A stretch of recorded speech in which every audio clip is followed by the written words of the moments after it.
Yeah, I mean, it's always that awesome to get against a different opponent. I mean, when you're here playing against our defense the whole time, I mean, of course, it's a lot of fun. But whenever you get to go play someone else, you get to fully go, and it's live the whole time. So you get to see how guys play under the lights. And I'm glad we get to play at Arrowhead, so guys get to feel like what it's like to play at home and how to go out there and excel on our field. Patrick, how would you describe the difference between what you were looking for out of the preseason for yourself last year versus this year?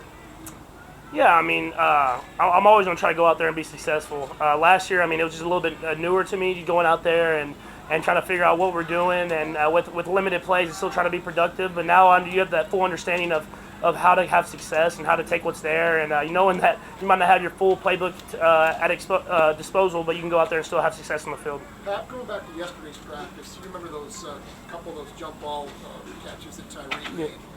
Usually you think of guys who are going to make those plays, you think of bigger guys. What is it about him that allows him to make those kind of plays? Yeah, I mean, if you ever watch him, he's got to have like a 45 to 50 inch vertical. I mean, the dude can just jump out of the gym.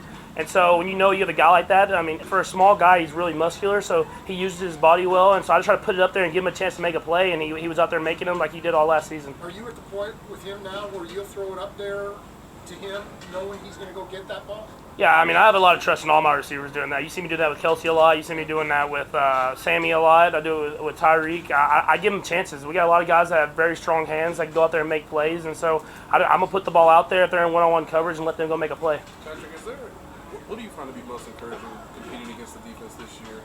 And what have you seen that you are eager to see sort of in a preseason format with all the new guys? Yeah, I mean, I think as far as the defense, I mean, first off, I mean, the D-line is so deep. I mean, there's so many different guys that can go, and they're coming in and rotating and playing hard the entire time.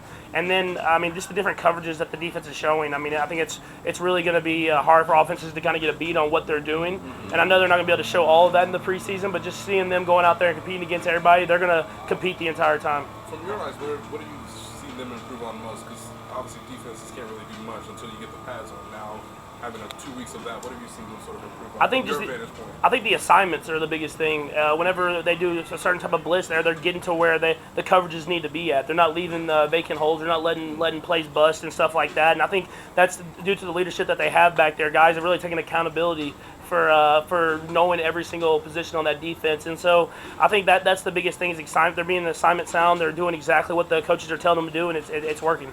Patrick, you're still a young guy yourself. What's been kind of your mentor relationship with Kyle and Chase and helping them get ready? Yeah, I think that we have a good QB room in general, from Coach Kafka, Dave Girardi, to EB, and then all the quarterbacks that we have. We're always trying to make each other better. And just as much as I talk to Kyle and Chase, Chad talks to me, and we just try to make sure that we know what each other is thinking every single play. And you see those guys behind me, and they're going through the motions, doing exactly what I'm going to make sure that we're on the same page with what we're trying to do. Cole Hardman's looking pretty good in practice. How beneficial will Saturday be for him and for you in developing that chemistry and that connection? Yeah, I think just getting under the lights is going to be big. I mean, just being out there at Arrowhead, I know his juices are going to be flowing. I mean, all of ours are, but just being able to kind of let him settle in there and go out there and make plays. I mean, he's a guy who has a ton of talent. And like you said, he's been making plays all training camps. And so for him to just go out there at Arrowhead, feel what it's like to sort of be out there in a home game and go out there and play well. Okay, Coach Reed said that there's not much planning that really goes into preseason games. Does that give you more of a free rein to try things that you wouldn't normally try?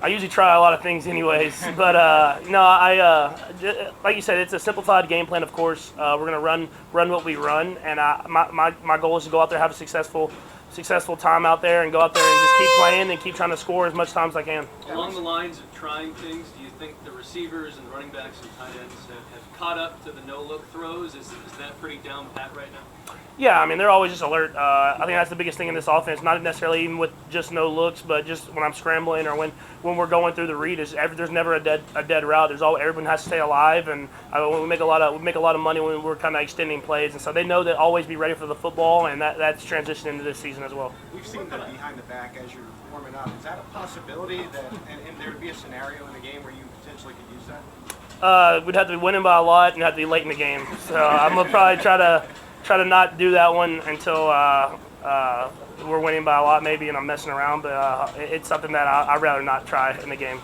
You worked out a lot of situations this week. You had third and long the other day, you had 2-minute 400 drill today. How did you feel like the team performed this week? I think it was great both ways. I mean, there was a lot of competition, and that's the best thing is whenever both teams are succeeding offensively and defensively, that's when you know that we're really getting after it and everybody's really playing to their best ability. Did you happen to watch Hard Knocks? I did, yes sir. It was good for sure. What did you think of Derek Carr? A little baby oil, sunscreen. What was it on his arm? Yeah, I mean, it looked like it was sunscreen for sure. I mean, Sunscreen? yeah, I'll say sunscreen. I'm gonna believe what he says for sure.